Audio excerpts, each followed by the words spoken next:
بسم اللہ الرحمن الرحیم۔ تمام تعریفیں اللہ کے لیے، درود اور سلام محمد پر آل محمد۔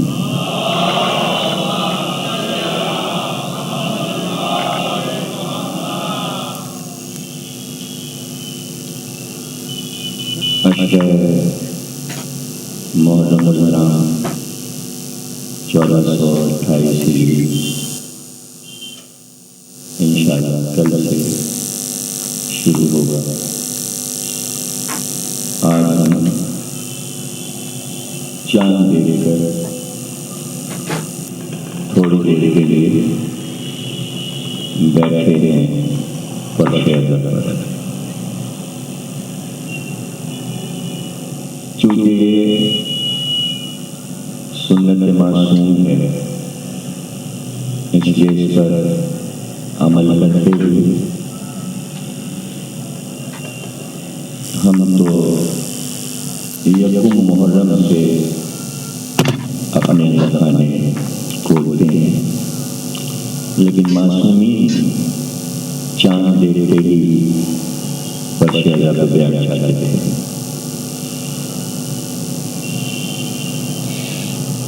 چاند دیکھا ہمارے ائمہ نے اور رونا شروع کر دیا۔ غلاموں کو حکم دیتے تھے کہ جاؤ اعلان کر دو، بتا دو کہ چاند ہو گیا ہے، اور ہمارے گھر میں مجلسیں شروع ہو رہی ہیں۔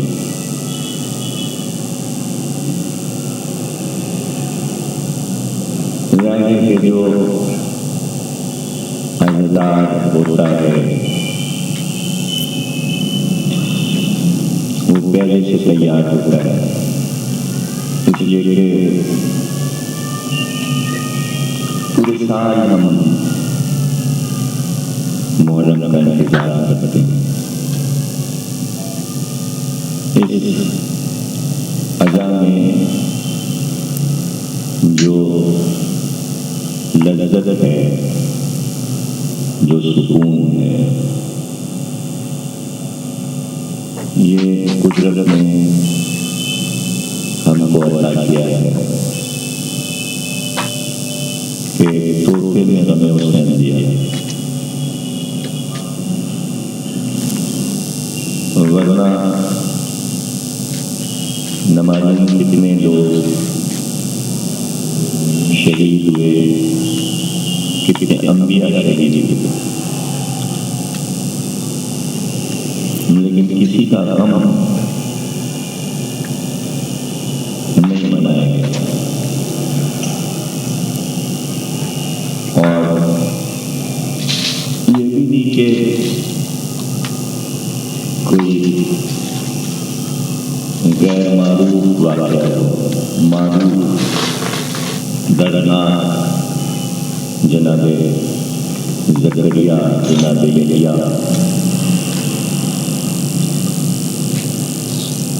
ان کی شہادتیں دردناک شہادتیں، لیکن کچھ دنوں تک ان کا غم فطرت نے منایا۔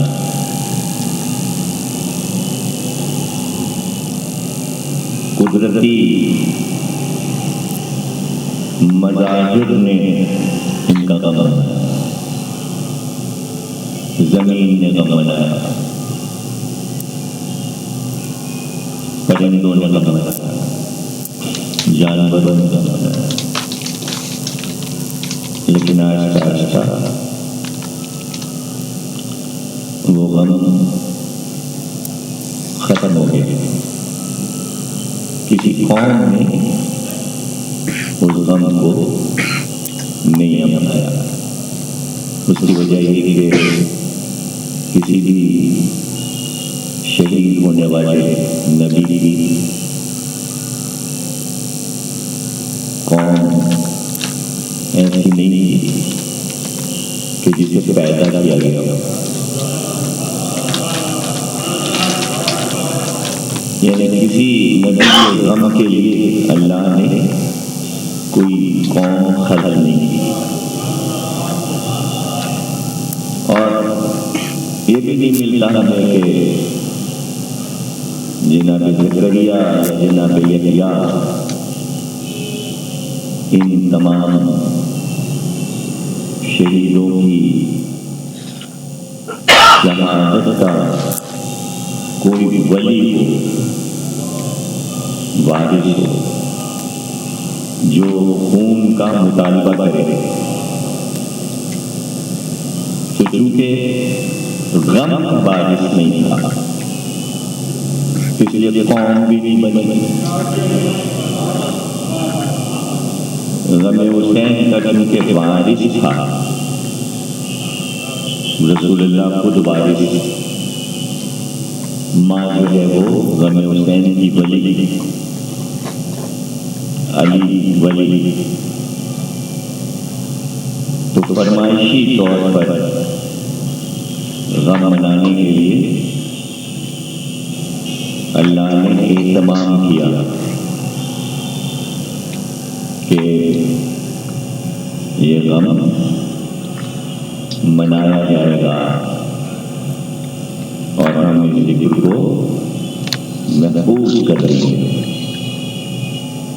محفوظ ہو جائے گا.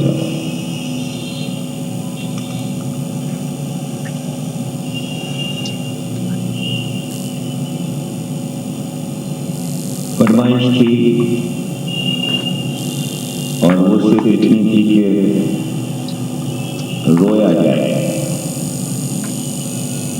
میرے بیٹے کو رویا جائے.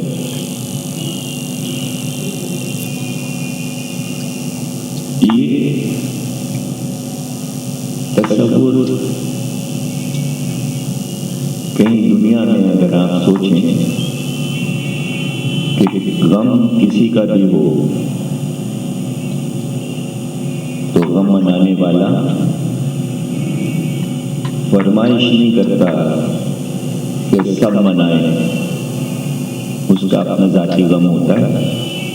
ہاں، لوگ آ کے تعزیت کرتے ہیں، اس کے غم میں شریک ہو جاتے ہیں، لیکن صاحب عزا یہ اعلان نہیں کرتا آؤ جو ہم کر رہے ہیں وہ تم کرو.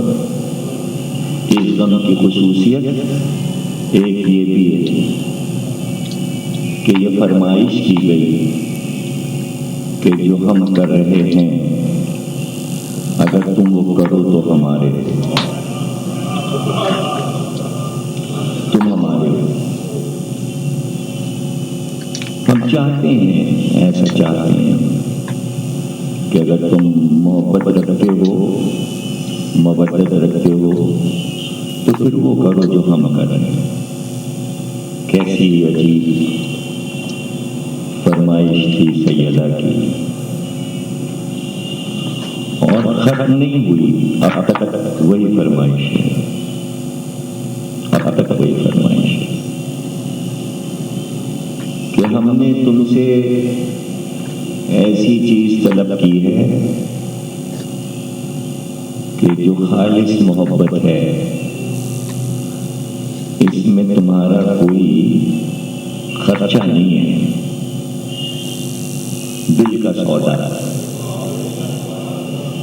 دل جھکتا ہے تو آؤ اور مناؤ. اب یہ تو فکر کرنے کی بات ہے کہ فرمائش تو ایک صرف رونے کی تھی، محبت چونکہ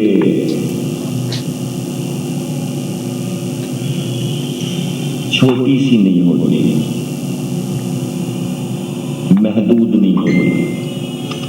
یعنی آپ کسی محبت کرنے والے سے یہ نہیں کہہ سکتے کہ کتنی ہے تمہاری محبت، سیر، سوا سیر، 2 سیر، 3 سیر، 4 سیر، تھا نہیں.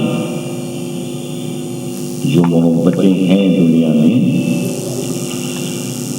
ماں باپ، بھائی بہن، یہ جتنی بھی محبتیں ہیں، کبھی آپ نے کسی سے کیا پوچھا کہ کتنا چاہتے ہو؟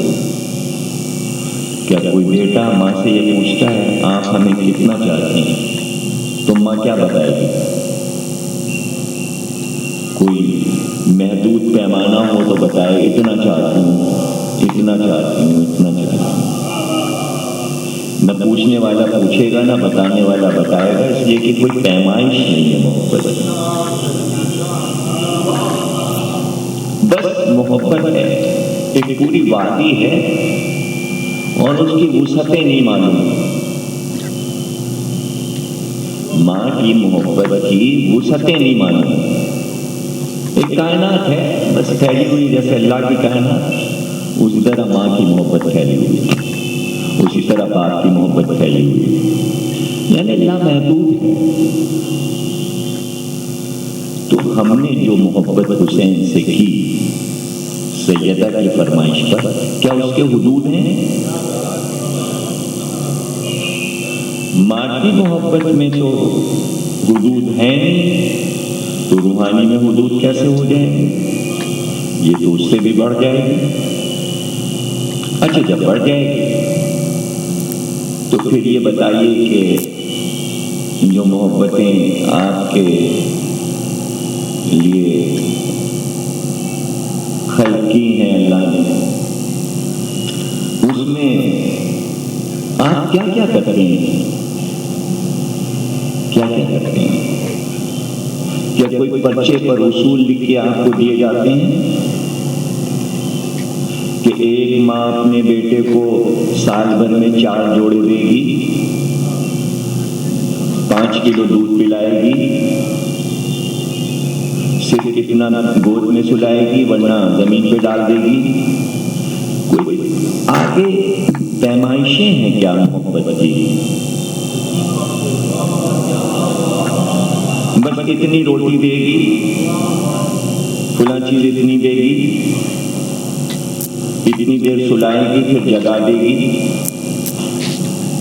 نہیں، لامحدود، کچھ پتہ نہیں کہ ماں بیٹے پر کیا کیا خطا کر دے گی، کتنا جاگے گی،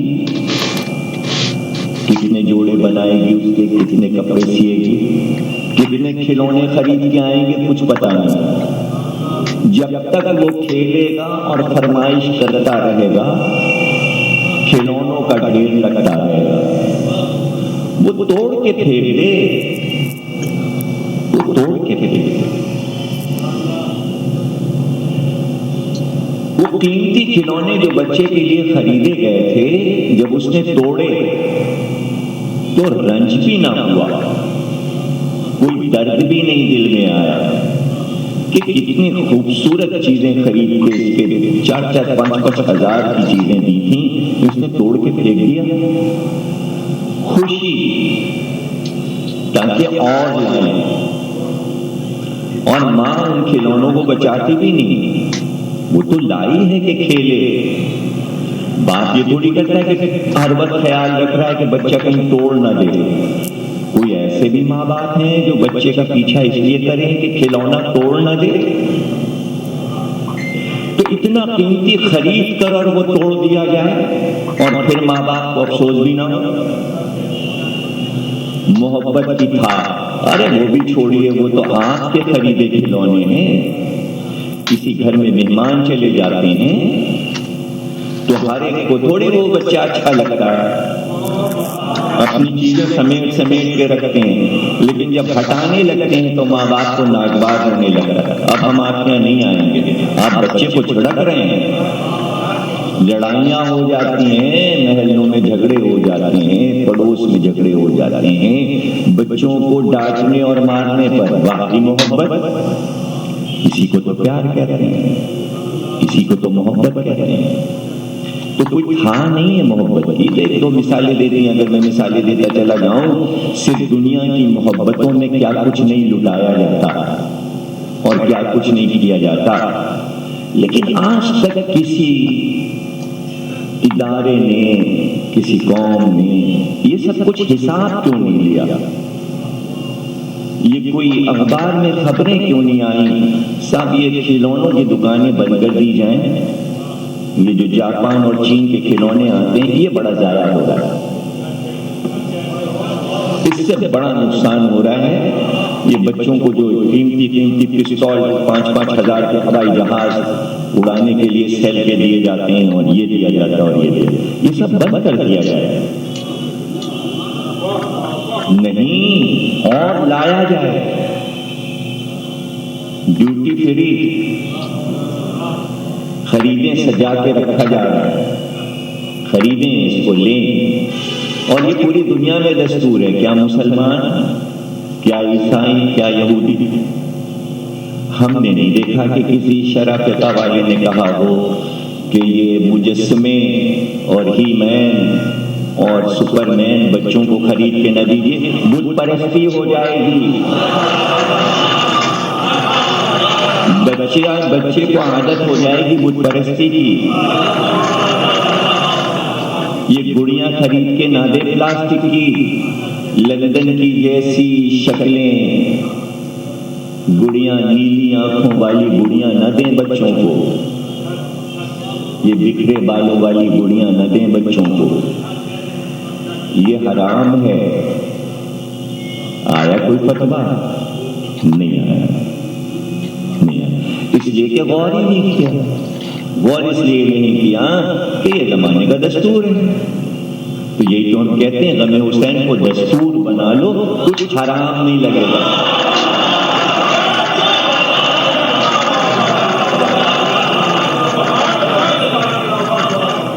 کچھ بھی برا نہیں لگے گا. اپنا لو, کچھ بھی برا نہیں لگے گا. دور سے دیکھو گے تو سب کچھ برا لگے گا. ہم نے تو کبھی نہیں یہ محسوس کیا کہ عزاداری پہ پیسہ کیوں لگتا ہے, تبرک پہ پیسہ کیوں لگتا ہے. پیسہ کیا چیز ہے؟ پیسہ کیا چیز ہے؟ آپ کو کیا پتا ہے؟ کیا حسین کوئی غریب آدمی تھے؟ حسین جناب امیر کے بیٹے تھے اور خود بھی امیر تھے. جب کہا ہے ابن سعد سے کہ رے کی حکومت کے برابر تجھے رقم میں ابھی دیتا ہوں, ابھی دے دے, تو یہ ارادہ چھوڑ دے. لیکن ظاہر ہے کہ اس رقم میں جو امام حسین دے رہے تھے اس میں حکومت نہیں تھی, حکومت کا نشہ نہیں تھا. اور راستے بھر امام حسین نے خریداریاں کی. کبھی موضوع بنا کے آپ کو سفر کے مہینے میں انشاءاللہ سنائیں گے کہ حسین یہ چاہتے تھے کہ لوٹنے والے جب آئیں تو خالی ہاتھ پھیلنے سے نہ جائیں. یہ ایک موضوع ہے, یہ ایک موضوع ہے, تاکہ مال کے وجہ سے اتنا باقی مقدار انہیں مل جائے کہ اٹھاتے اٹھاتے تھک جائیں اور ہمارے بچوں کی طرف نہ دیکھیں. ان کا رخ بچوں سے ہٹ جائے اور ذہن مال میں لگ جائے. سفر پہ جا رہے تھے, جان رہے تھے کہ کیا ہونے والا ہے, پتا تھا. پھر یہ بچوں کو زیور کیوں پہنائے جا رہے ہیں؟ جتنے گھر میں بچے تھے سب کو زیور پہنا دیا. جو سوداگر راستے میں ملتا تھا, کیا بیچ رہے ہو؟ زیور بیچ رہے, یہ رقم. جتنے بچے تھے کانوں میں زیور پہنا دیا, گلوں میں زیور پہنا دیا, ہاتھ میں زیور پہنا دیا, پیر میں زیور پہنا دیا. بیویوں کو سب کو زیور پہنا دیا تاکہ زیور لوٹیں, تماچے نہ لگیں.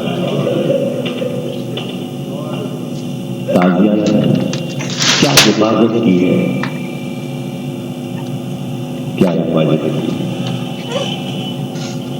ہاں بس یہ ہے کہ چونکہ مانگنا نہیں آتا تھا, لوٹنا آتا.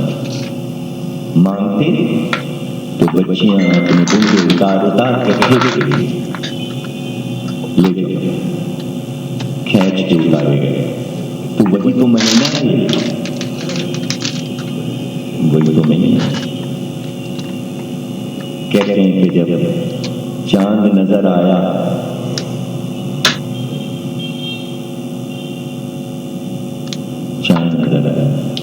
چلتے چلتے سواری رک گئی. راہ میں تھے, چاند راستے میں دیکھا, قریب پہنچ گئے, اپنی خوابگاہ سے قریب ہو گئے.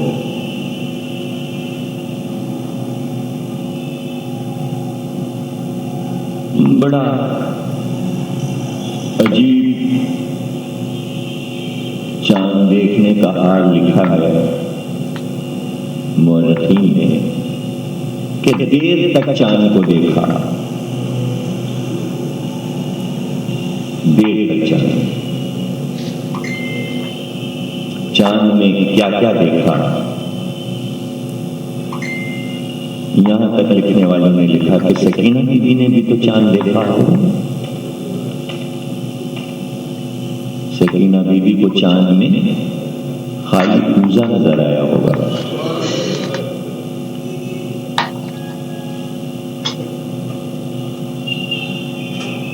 اور جب بیوی زینب نے چاند دیکھا,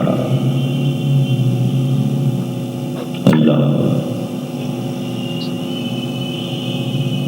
آپ کو تو معلوم ہے, اگر پڑھیے کتاب میں تو 12 چاند ہیں اور 12 چاند کے لیے لکھا ہے کہ کون سا چاند دیکھ کر کیا دیکھنا چاہیے. کسی چاند کے لیے لکھا ہے چاند دیکھ کر سبزہ دیکھو, کسی کے لیے ہے کہ چاند دیکھ کر فیروزہ دیکھو, کسی کے لیے چاند دیکھ کر پانی دیکھو. کوئی چاند ہے چاند دیکھ کر کسی عزیز کا چہرہ دیکھو. لکھا ہوا ہے فہرست ہے تحفۃ العوام میں کہ چاند کو دیکھ کر کیا دیکھنا چاہیے, چاند دیکھنے کے بعد کیا چیز دیکھنی چاہیے. حضرت زینب نے بھی چاند دیکھا.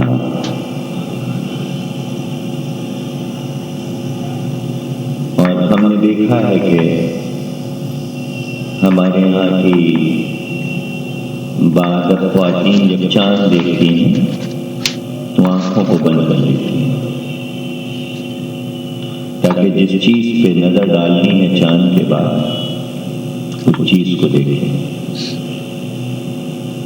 حضرت زینب نے محرم کا چاند دیکھا اور وہاں سے فضا نے آواز دی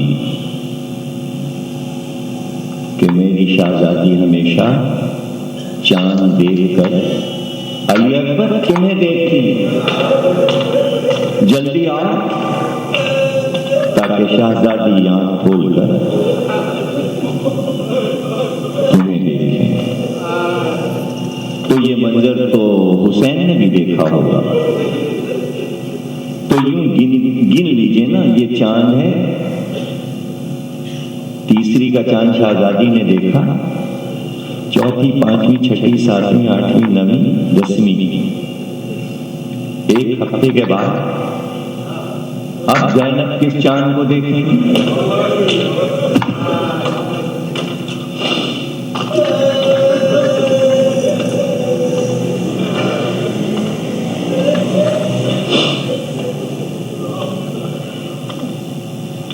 یہ چاند تو لیلا کا چاند شام کے بعد تو میں چھپ جائے گا.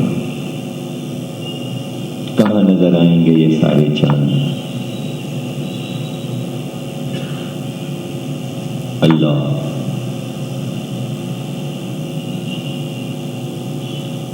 کہتے ہیں کہ جب پہلی بار عاشور کے بعد پہلی بار جناب ام لیلا کی نظر سر علی اکبر پہ پڑی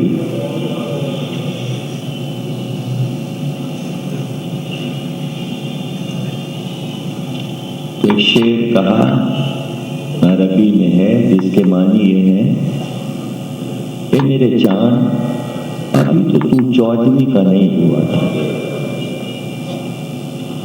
تو کامل ہونے سے پہلے ہی ڈوب گیا۔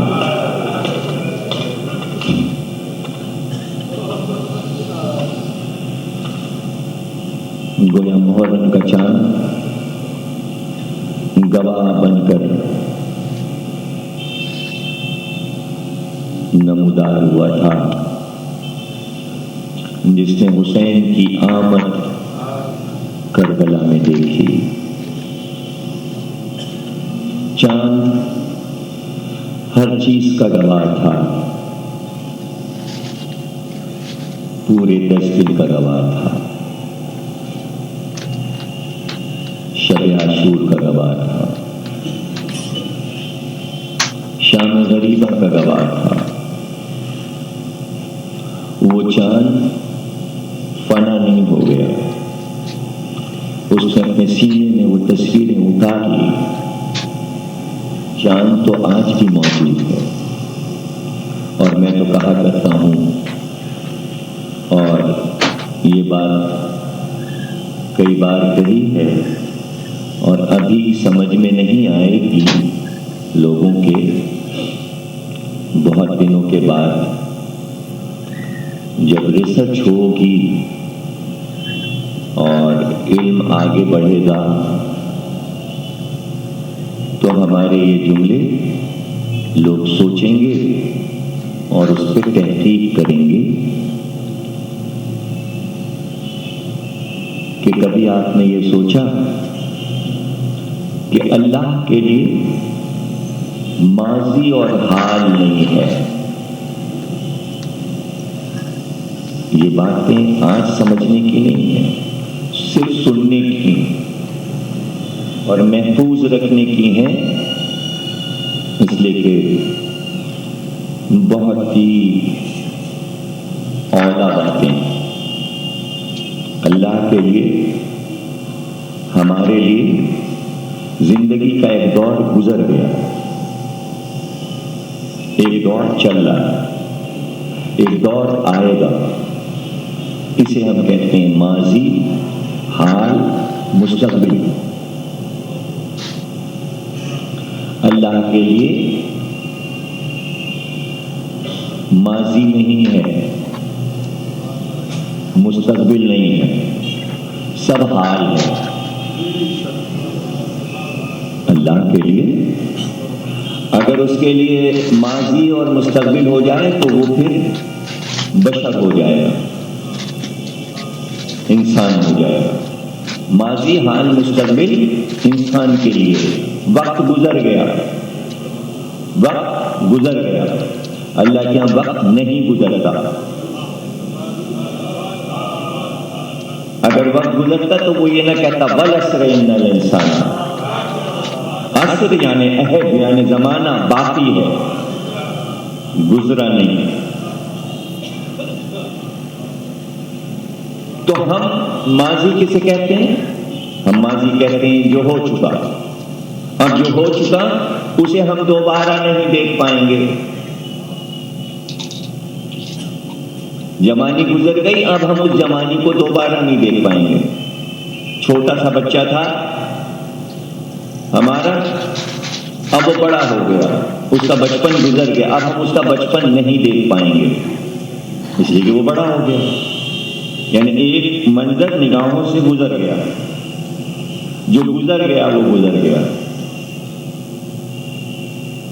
اللہ کا کوئی منظر گزر کے غائب نہیں ہوتا، جو ہوا وہ ہوا، وہ دیکھ رہا ہے،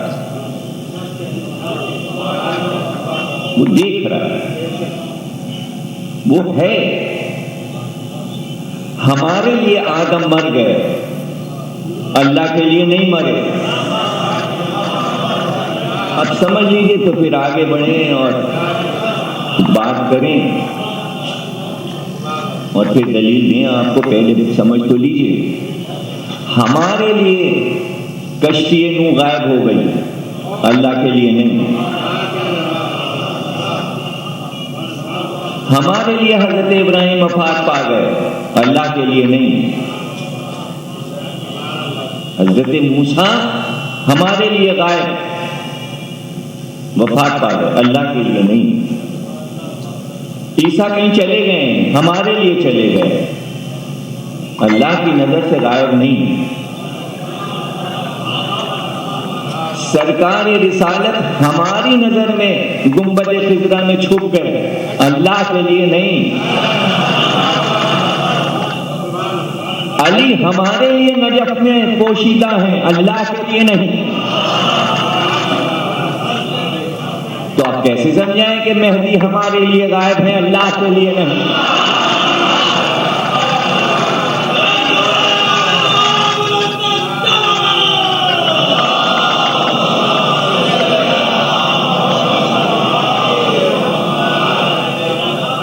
سمجھے نا؟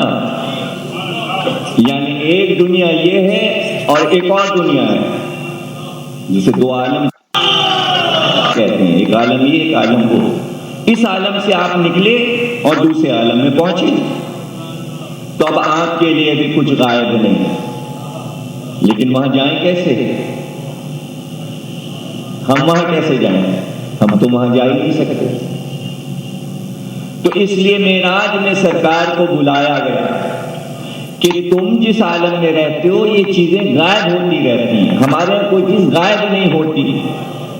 اب جو آئے نماز پڑھانے کے لیے تو پیچھے آدم بھی تھے، نوح بھی تھے، ابراہیم بھی تھے، موسیٰ بھی تھے، کوئی غائب نہیں تھا، اللہ کے لیے کوئی غائب نہیں۔ تو نبی کے لیے بھی سب حاضر ہو گئے، وہاں تو سب رہتے ہیں، وہیں تو رہتے ہیں۔ تو اللہ کے لیے کچھ غائب نہیں ہے۔ آپ کو اس بات پہ یقین آ گیا کہ نہیں آیا کہ اللہ کے لیے کچھ غائب نہیں ہے؟ ہماری نگاہ سے چھپتی ہے بات، اللہ کیا وہ چیز ہے، ہو رہی ہے، ختم نہیں ہوئی۔ آدم ہے، ان کی عمر ختم نہیں ہوئی، ہمارے لیے ہوئی، اس عالم میں ختم ہوئی، وہاں ہے۔ تو اب کہنا یہ تھا جس کے لیے یہ تمہید کی، ہمارے لیے نگاہوں سے واقع کربلا چھپا ہے، اللہ کی نظر میں ہو رہا ہے، اس لیے کہ ماضی نہیں ہے اس کے ہاں، چونکہ اس کی نگاہ میں ہو رہا ہے اس لیے ہم احساس کیے جا رہے ہیں کہ ہو رہا ہے۔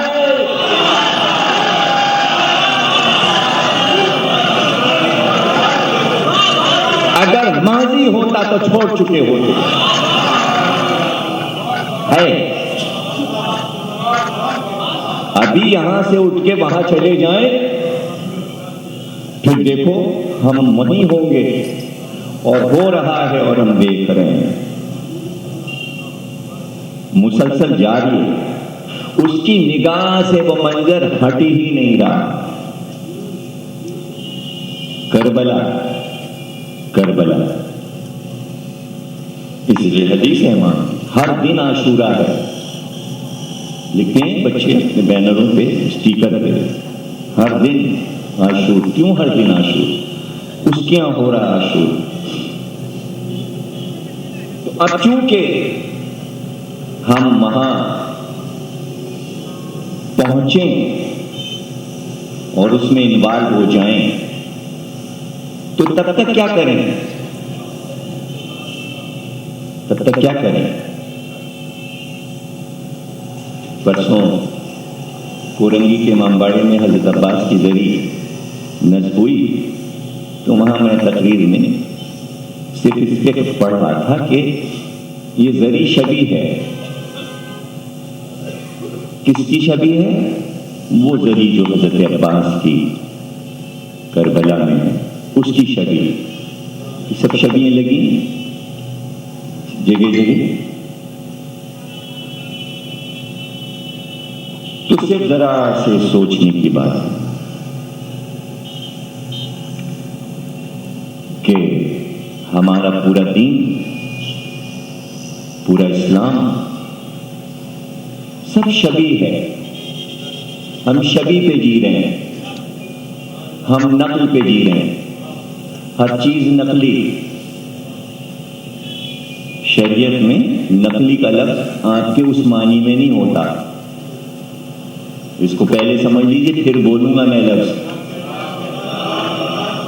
وہ ہے منقول، یعنی رسول ناقل ہیں، رسول بیان کرتے ہیں. راوی نقل کرتا ہے روایت فلاں معصوم سے. تو یہاں نقل کی اصطلاح وہ مانی نہیں جیسے آپ نے کہا یہ کیا چیز اٹھا لا ہے، نقلی چیز اٹھا لا ہے. شریعت میں نقل کچھ اور ہے، یہ اصلی نقلی اور ہے اور وہاں نقل اور ہے. منقول سے کسی چیز کی نقل، عمل رسول کی نقل، اسے کہتے ہیں منقولات. علم منقولات یہ سب لفظ ایک ہی ہیں، نقل والے لفظ. تو شروع سے پورا دین جو چل رہا ہے وہ نقل ہے، ہر چیز نقل ہے، اصل کچھ نہیں. اصل کوئی چیز نہیں، آپ کو کوئی چیز اصل نہیں دی گئی. کیوں؟ اس لیے کہ آپ اصلی دنیا میں نہیں رہتے.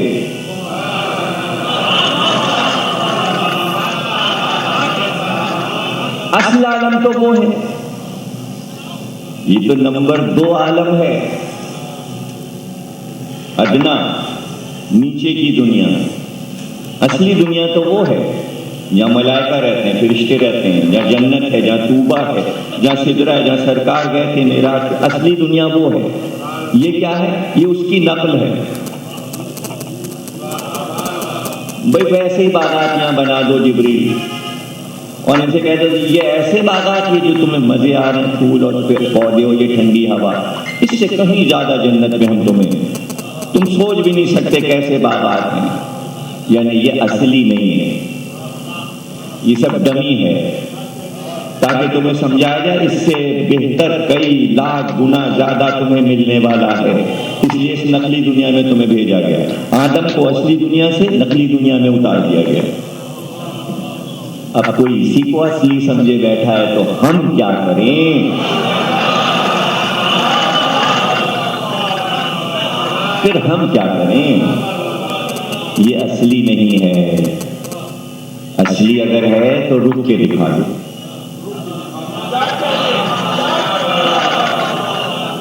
اگر یہ اصلی دنیا ہے، عاریتن ہے، یہ جگہ تمہیں دی گئی ہے، یہ سرائے ہے، مسافر خانہ ہے، کچھ دنوں کے لیے تمہیں بھیجا جا رہا ہے امتحان کی منزل پہ، اور پھر یہاں سے تمہیں چلے جانا ہے. کہاں؟ حقیقی دنیا میں، اصلی دنیا میں واپس جانا ہے. یہ فنا ہے، وہ بقا ہے. اسے فنا ہونا ہے، اسے رہنا ہے. سمجھ رہے نا؟ تو دنیا جس میں ہم رہتے ہیں یہ ہے نقلی. تو یہاں اصلی چیزیں کہاں سے آئیں گی؟ سب نقلی ملیں گی. اس لیے کہ قرآن کہتا ہے بیت معمور، اللہ کا گھر بیت معمور ہے. جہاں عرش ختم ہوتا ہے وہاں ہے وہ، جس کا طواف فرشتے کرتے ہیں. آدم بھی اس کا طواف کرتے تھے جب تھے جنت میں. جب یہاں اترے تو اللہ سے کہنے لگے وہ جو تیرا عبادت خانہ تھا جس کا ہم طواف کرتے تھے وہ کہاں ہے؟ تو جبریل آئے، انہوں نے کہا کہ دیکھو ہم تمہیں بیت معمور کی نقل بنائے دیتے ہیں، 4 دیواری یہاں پہ کھڑے، بالکل اس کے نیچے ہے یہ جگہ.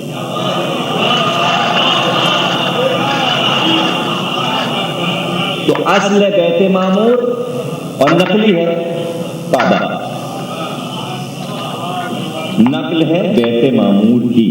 یہ سب یہاں قرآن میں تفسیر میں لکھا ہوا ہے کہ کعبہ بیت معمور کی نقل ہے. تو اصل کہاں ہے؟ اصل وہاں ہے. تو ہم نقل کے گرد پھر رہے ہیں. کیا ملا ہمیں؟ قرآن اصلی نہیں. اصلی کہاں؟ لوح پہ. وہاں سے جبریل پہ اترا، جبریل لے کے آئے لوح کی نقل، نبی کے دل پہ اتارا. وہاں سے نقل ہوا دل سے زبان پہ آیا، زبان سے نقل ہوا ہڈی پہ، چھال پہ، کاغذ پہ آیا. اس سے نقل ہوا تو سب میں بٹا، پھر اس سے نقل ہوا تو عرب سے نکلا، پھر اس سے نقل شروع ہوئی۔ کون سی نقل؟ وہ والی نہیں جو آپ کے لاش میں کارتوس والی کرتے، وہ نقل نہیں، وہ نہیں، یہ لفظوں کی نقل۔ پورا قرآن نقل ہوا، ہوتے ہوتے تاج کمپنی تک آیا۔ آپ نے خریدا کتنے کا ہے؟ 100 روپے کا۔ بیٹی کو جہیز میں دے دیجئے 100 روپے کا، اس پہ گلاب چڑھایا، سجایا، بنایا، یہ لیجئے۔ یہ جو آپ ہمیں دے رہے ہیں اصلی ہے؟ تو اصلی کہاں ہے؟ ماں ہے، اس کی نقل ہے۔ لوح پہ اصل لفظ لکھے ہیں جو اللہ نے لوح پہ وحی کی تھی، جو سینہ لوح پہ قلم نے لکھا تھا وہ وہی ہے۔ وہاں سے نقل ہو کے یہاں سینہ پیغمبر پہ آیا۔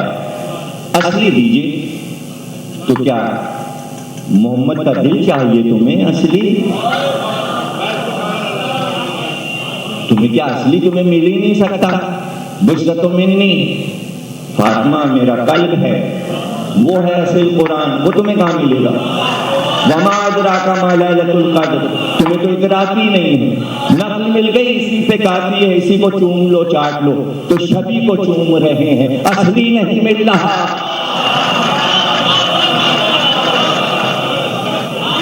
اصلی ہوتا تو صاحب لو پہ جا کے چومیں گے، اللہ لو پہ پہنچائے جہاں اصلی قرآن چومے تو جب تک اصلی نہیں ملا نقلی کو چوم۔ اور کسی چیز کی نام جو آپ نام لے لیجئے، میں بتا دوں، صاحب کعبہ نقل ہے اور قرآن نقل ہے، نماز تو اصلی ہے۔ کہاں اصلی ہے؟ کہاں اصلی ہے؟ سب سے پہلے کس نے پڑھی؟ پیغمبر نے۔ اسے دیکھ کر کس نے نقل کیا؟ سب نے، اصحاب نے، امت نے۔ پھر ان کو دیکھ کے کس نے نقل کیا؟ کسی اور نے، تابعین نے۔ پھر ان کو دیکھ کے کس نے نقل کیا؟ تو نقل در نقل ہوتی ہوئی عمل کا نقل ہوا۔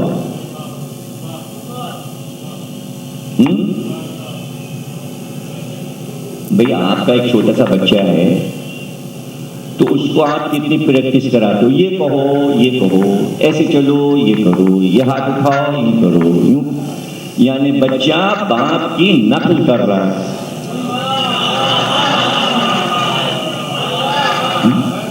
اسی لیے بچے کے سامنے سگریٹ نہیں پیتے کہ یہ چونکہ باپ کی نقل کرتا ہے، تو یہ ہر چیز کی نقل کرنے لگے گا۔ بچہ کیا ہے؟ بندر ہے، اس کی بھی عادت ہے نقل کرنا، بچے کی عادت ہے نقل کرنا، تو بغیر نقل کے سیکھ ہی نہیں سکتا۔ تو اصل علم کیا ہوا؟ نقل۔ جو بزرگ کر گئے وہ کرو، کیوں ہم نقل کریں بزرگوں کی؟ نہیں، آپ کو وہی کرنا پڑے گا جو بزرگ کر گئے ہیں، یعنی ہم سب نقلچی ہیں، جو بزرگ کر گئے وہی کریں۔ اگر اس کے خلاف کیا، باغی ہو گیا ہے، بدتمیز ہو گیا ہے، بدتہذیب ہے، بزرگوں کے نقش قدم پہ نہیں چل رہا، اچھا نقش قدم ملا ملا کے چلنا ہے۔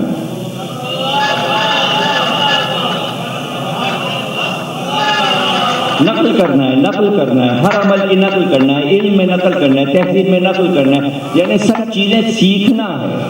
نقل مانی سیکھنا، تہذیب لے لینا، آداب۔ تو پھر روزہ وہ تو رکھا رسول اللہ نے، انہیں دیکھ کے ہم نے رکھا۔ نقل، زکوٰۃ،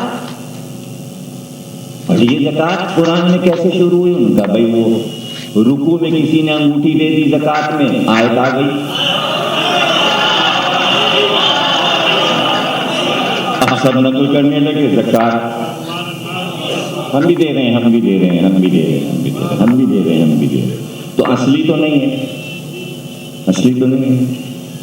تو وہ کون سی چیز ہے جو اصلی ہے دین میں؟ یہ بتا دیجیے، کوئی چیز اصلی ہے؟ ایک سوا لے دے کہ اللہ کے، اصلی تو کوئی چیز نہیں۔ یا پھر کہیے نور محمد اصلی، کسی چیز کی نقل نہیں ہے، لیکن پھر نور محمد کی تو نقل ہے نا۔ پھر تو 12 محمد بن گئے نا، تو پھر تو شبیہیں بن گئی۔ تو جب تو شبیہ بنا سکتا ہے، جب تو شبیہ بنا سکتا ہے، کعبے کو شبیہ بنا سکتا ہے، قرآن کو شبیہ بنا سکتا ہے، پورے دین کو شبیہ بنا سکتا ہے، تو پھر آگے شریعت اسی طرح تو چلے گی، نقل تو ہوگا۔ تو چونکہ تو نے عادت ڈال دی نقل کی کہ نقل کے آگے جھکے جاؤ، مانے جاؤ، تو ہمارے دل کو تسلی نہیں ہوتی جب تک ہم نقل نہ بنا لیں۔ تو اب چونکہ تو نے محمد کی شبیہ 12 محمد بنائے، محمد کی نقل بنائی تو نے، تو اب ہم کو وہ شبیہیں نظر آئیں، تو ہم نے کہا جو یہ کر رہے ہیں وہ کرتے جاؤ۔ اب مدینے والوں نے دیکھا کہ زین العابدین رو رہے ہیں، سب رونے لگے۔ اب ہم نے اپنے باپ کو دیکھا، انہوں نے ان کو دیکھا تھا، انہوں نے ان کو دیکھا تھا، انہوں نے ان کو دیکھا تھا، انہوں نے زین العابدین کو دیکھا تھا، نقل ہو گئی، رونا بھی نقل، رونا بھی نقل۔ ہم گئے کربلا، ہم نے دیکھا کہ یہ زری بنی ہوئی ہے، ہم وہاں سے آئے، ہم نے کہا بھائی زری کی نقل بنا۔ زری کے اندر تابوت رکھا ہوا ہے، امام حسین کا تابوت ہے، حضرت عباس کا تابوت ہے، علی اکبر کا تابوت۔ ہم واپس آئے، ہم نے کہا بھائی ہم وہاں دیکھ کے آئے، اب ہم بار بار تو عراق جا نہیں سکتے، تو اپنی تسلی کے لیے ہم نے نقل بنا لی، تابوت بنا کے رکھ لیا۔ ہم نے روضہ عباس پہ پرچم لگے دیکھا، علم لگے دیکھا، ہم نے اس کی نقل بنا۔ تو اس میں غلط کیا ہو گیا؟ یا تو پورا دین نقلی غائب کیا جائے، تو پھر سب کچھ غائب کر دیا جائے، غائب کچھ ہو نہیں سکتا ہے، اس لیے کل کا کل دین جو ہے وہ نقل ہے۔ تو یہ عزاداری بھی پوری نقل ہے، جیسے پورا دین نقل ہے۔ کوئی چیز اصلی آپ کو کچھ نہیں ملے گا، ڈھونڈیے گا آنکھ سے جا کے تو آپ کو نہیں ملے گا۔ بتا دیا میں نے، اللہ، نور محمد، بس اس کے علاوہ اصلی کچھ نہیں، سب نقل، سب نقل، سب نقل، ہر چیز نقل ہے، کسی چیز کی نقل نہیں ملیں گے۔ کعبے میں جائیے، ابراہیم کے قدم نہیں ملیں گے، نقش قدم ملیں گے، پتھر پہ بنے ہوئے، اصل پیر گئے آسمان پہ ابراہیم کے، نقل رہ گئی، اسی کو چومے جاؤ، اسی کو چومے جاؤ۔ اللہ نقلیں چمواتا ہے اور احترام کرواتا۔ ارے وہ بھی چھوڑ دو، اصلی شیطان نہ ملا، 3 نقلی وہاں۔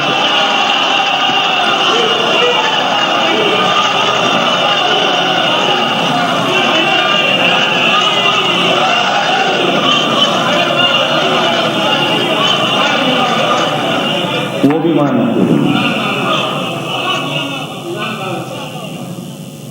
جو ابھی دیکھیں نا حج کر کے آ رہے ہیں ڈاکٹر صاحب،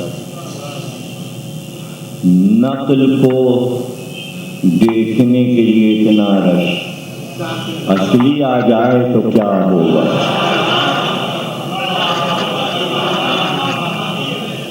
اصلی آ جائے، صرف ابراہیم کے نقش قدم شیشے میں رکھیں انہیں دیکھنے کے لیے، لاکھوں روپے خرچ کر کے نقل دیکھنے جاتے ہیں۔ اتنا مجمع صرف نقش قدم پتھر پہ بنے ہیں، اس نقل کو دیکھنے کے لیے اتنا مجمع۔ تو ابراہیم سے کیا رشتہ داری ہے ہماری؟ کیا رشتہ داری؟ قریبی رشتہ داری کسے کہتے ہیں؟ مثلا شہریار صاحب بیٹھے، یہ مجھ سے کہیں کہ آج سے کوئی 2000 برس پہلے ہمارے ایک دادا گزرے، آپ ذرا ان پہ روئیے۔ کیوں روئے بھائی؟ آپ کتنا روئے؟ 2500 سال پرانے دادا تھے، کس کو نام معلوم، کس کو یاد؟ آپ بیٹھیں، ٹھیک ہے، آپ ہمارے لیے قابل احترام ہیں، آپ کے والد کو ہم نے دیکھا وہ قابل احترام ہے۔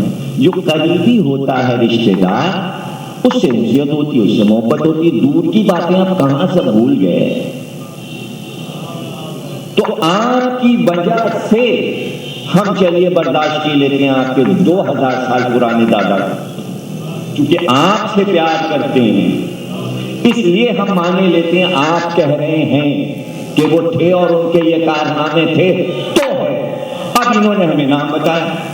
دوسرے دن ہم نے کہا چھوڑو شہریار کو, چلو بھائی ان کے دادا کا خوب پبلسٹی کرتے ہیں, بینر لگاتے ہیں شہریار کے 2000 سال پرانے دادا زندہ باد اور یہ اور وہ, اور خوب جشن منایا اور شہریار کو نہیں بلایا. اب یہ کیا کہتے تھے, دیکھیے ذرا دادا میرے, دیکھیے ذرا حلوائی کی دکان پہ دادا کا فاتحہ. بتایا ہم نے کہ وہ 2500 سال پرانے دادا ہمارے تھے اور ہم کو چھوڑ کے انہی کے پیچھے لگ گئے اور خوب پیسے بنا رہے ہیں, کما رہے ہیں, ہمارے 2000 سال پرانے دادا کے نام پہ پیسے بنا رہے ہیں. ارے بتایا کس نے ابراہیم کون تھا؟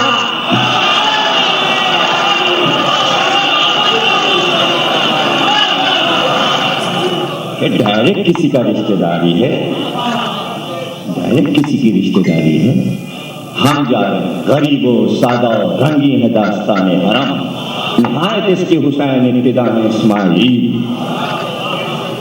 یہ داستان کو زندہ کرنے جا رہے ہیں.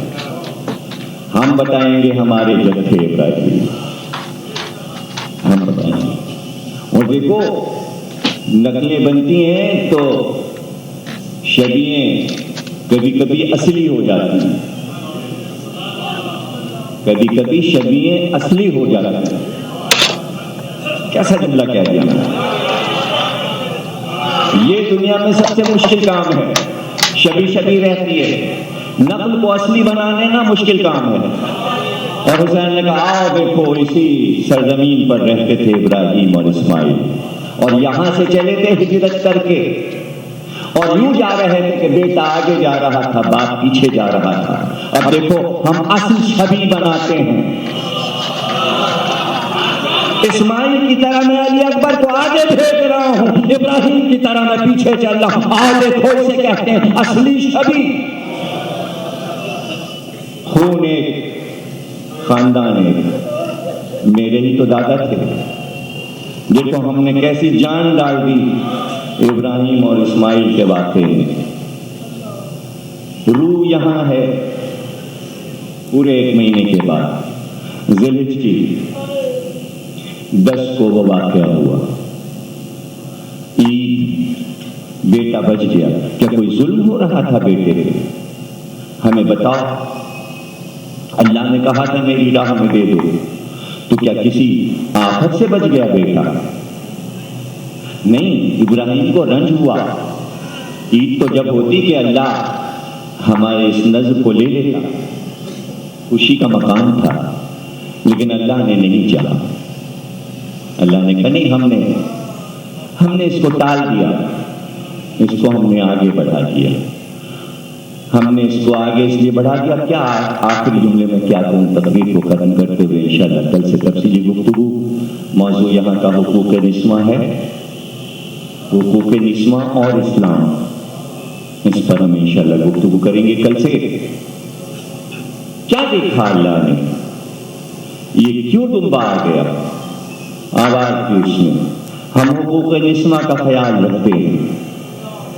ہمیں معلوم تھا کہ ابراہیم تم بچے کی موت برداشت کر لو گے, لیکن وہ پردے میں جو ہاجرہ بیٹھی ہے وہ برداشت نہیں کر سکتی. ہم نے عورت کا خیال کیا, ایک ماں کا خیال کیا. یہ ہے اسلام میں حقوق نسواں. پتہ کیسے چلا؟ ظاہر ہے کہ اللہ کا ارادہ ظاہر ہوا کہ کیوں ہم نے اس قربانی کو بدل دیا ذبح عظیم سے. اس لیے کہ جب واپس آئے تو دوڑ کے ماں نے بچے کو سینے سے لپٹا کے پوچھا, میرے والد کہاں لے کے گئے تھے آپ میرے بیٹے کو؟ آج تیسرے دن آپ واپس آئے ہیں. آپ مجھ سے کہہ گئے تھے تم گھر میں رہنا, میں گھر سے نہیں نکلی, لیکن میں انتظار کرتی رہی. آپ کہاں لے گئے تھے ابراہیم کو؟ ابراہیم آپ کہاں لے گئے تھے اسماعیل کو, میرے بچے کو کہاں لے گئے؟ کہا حاجرہ آپ تمہیں بتا دیں ہم کہاں لے گئے تھے. اس وقت تو ہم نے تمہیں نہیں بتایا, لیکن اب ہم تمہیں پورا قصہ سنا دیں. اللہ نے ہمیں حکم دیا تھا کہ بیٹے کو ہماری راہ میں ذبح کر دو, اسی لیے تو ہم چھری لے کے گئے تھے. اور آپ سے ہم نے رسی بھی مانگی تھی، آپ نے ہمیں رسی دی تھی، اور جب آپ نے ہم سے پوچھا تھا تو ہم نے آپ سے یہ کہا تھا کہ ہم بکریوں کے لیے درخت سے پتے توڑیں گے، اس لیے ہم چھری لے جا رہے ہیں۔ ہم نے آپ کو یہ بات نہیں بتائی تھی کہ ہم اس چھری سے آپ کے بچے کو ذبح کرنے لے جا رہے ہیں۔ اور ہاجرہ بی بی اللہ نے طلب کیا تھا، اس لیے ہم گئے اور ہم نے مینا میں آپ کے بیٹے کو پتھر پہ لٹا کر اللہ کی بارگاہ میں اس کے سر کو رکھ دیا، اور اس چھری کو میں نے اس کے گلے پر پھیرا۔ میں نے اپنی آنکھوں پر پٹی باندھ لی تھی کہ مجھ سے بچے کا تڑپنا نہیں دیکھا جائے گا، اس لیے میں نے آنکھ پہ پٹی باندھ لی تھی، لیکن بار بار چھری میرے ہاتھ کے کاٹنے کی وجہ سے الٹی ہو جاتی تھی، اور جب چھری الٹی ہو جاتی تھی تو چلتی نہیں تھی، تو میں پٹی کھول کر پھر چھری کو سیدھا کرتا تھا، پھر میں جلدی سے میں پٹی کو باندھ لیتا تھا، یہاں تک کہ میں یہ سمجھا کہ جب خون کی دھار میرے چہرے پر آئی تو میں سمجھ گیا بیٹا میرا ذبح ہو گیا۔ لیکن جب میں نے پٹی کھولی تو میں نے دیکھا بیٹا میرا سامنے کھڑے ہوئے مسکرا رہا تھا، اور اس جگہ پر ایک دمبا ذبح ہو گیا تھا۔ میرے ہاتھ میں خون بھری چھری تھی، مجھے یقین نہیں آ رہا تھا کہ یہ کیا چیز ذبح ہوئی ہے، اور میرا بیٹا سامنے موجود ہے۔ ہم خوشی خوشی آپ کے پاس آپ کے بیٹے کو لائے ہیں، اے ہاجرہ آپ کی امانت آپ کے حوالے، آپ کا بیٹا آپ کے حوالے۔ بس یہ سننا تھا پورا واقعہ کہ جب تک ہاجرہ سنتی رہی، جسم میں تھر تھری رہی، آنکھ سے آنسو گرتے رہے۔ جیسے ہی کا بیٹا آپ کا بچ گیا، دوڑ کر اسماعیل کو ایک بار گلے سے لپٹایا، بڑی دیر تک پیار کرتی رہی، کبھی اس رخسار پر کبھی اس رخسار پر۔ پھر دوسرا دن آیا تو دیکھا بچہ صحن میں کھیل رہا تھا، آواز بھی کہا اسماعیل کرتا بہت میلا ہو گیا، آؤ میں کرتا دوسرا بدل لوں۔ ایک بار بیٹا کھیل رو کر ماں کے پاس آیا، ماں نے کرتا بدلنے کے لیے گلے کا بٹن کھولا، جیسے ہی گلے پہ نظر گئی دیکھا ایک نشان بنا تھا۔ ایک بار پکار کے کہا والی وارث یہ میرے بچے کے گلے پر سرخ نشان کیسا ہے؟ کہا حاجرہ وہ جو خنجر چلایا تھا یہ اس کا نشان ہے۔ تو بس اتنا کہا والی اگر وہ خنجر چل جاتا تو کیا ہوتا، اگر وہ گلے پہ چل گیا ہوتا تو کیا ہوتا؟ بس یہ کہہ کر بے ہوش ہو گئے، بے ہوش ہو گئے، گر گئے۔ ہوش آیا، ہوش آیا، آنکھ کھولی تو فوراً کہا میرے اسماعیل کو میرے قریب لاؤ، میرے لال کو میرے قریب لاؤ۔ سینے سے لگا لیا اور بس ایک ہی جملہ کہتی تھی، پھر اس کے بعد کچھ نہیں بولی۔ اگر خنجر چل جاتا تو کیا ہوتا، اگر خنجر چل جاتا تو کیا ہوتا۔ 7 دن بس یہ کہا، راتوں دن اٹھتے بیٹھتے خنجر چل جاتا تو کیا ہوتا، خنجر چل جاتا تو کیا ہوتا۔ 7ویں دن اتنا تیز بخار آیا کہ انتقال ہو گیا۔ آخری جملہ بھی یہی تھا، اے میرے لال اگر یہ خنجر چل جاتا تو کیا ہوتا۔ بس یہ کہہ رہی تھی کہ دم نکل گیا، حاجرہ مر گئی۔ ارے میں کہوں گا کہ خنجر چل جاتا تو کیا ہوتا، یہ زہرا بی بی اور رسول کہہ رہے خنجر چلے گا، تو ماں کہہ رہی تھی بیٹا ماں آئے گی، لیکن جب خنجر چل رہا ہو تو میں پکاروں گی حسین